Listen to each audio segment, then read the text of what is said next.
Well folks, what's the crack? My name is Kaylee and this is the Gemino Patterns video tutorial for the Wee Worry Monster.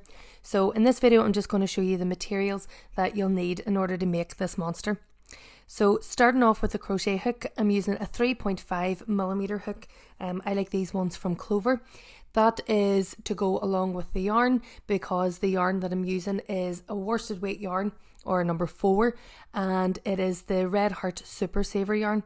Now I personally like using this because I do feel it kind of has a bit of a stiffer texture and it just holds the shape of the monster really well. So you'll need the main body colour and an accent colour in order to make the monster, and also a little bit of white as well for the teeth, or any colour you want. Of course you can make whatever way you fancy. So we have our yarn and our hook. We also will need some safety eyes. In the written pattern I would have used a 16mm eye, but in this video I'm going to use a 20mm eye. These are sinker eyes, which means they're quite thick at the side and the backs of them are quite large. They can be a bit of a pain in the backside to get on, so usually a little tool is handy to help sink those into place. But whatever eyes you want, of course you can use.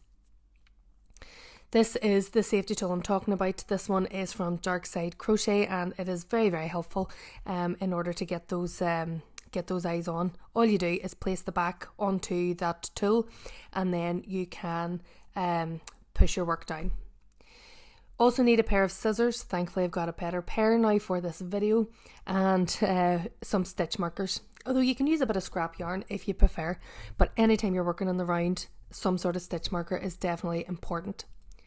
We have a yarn needle or a darning needle. This is just for weaving in any loose ends that we have.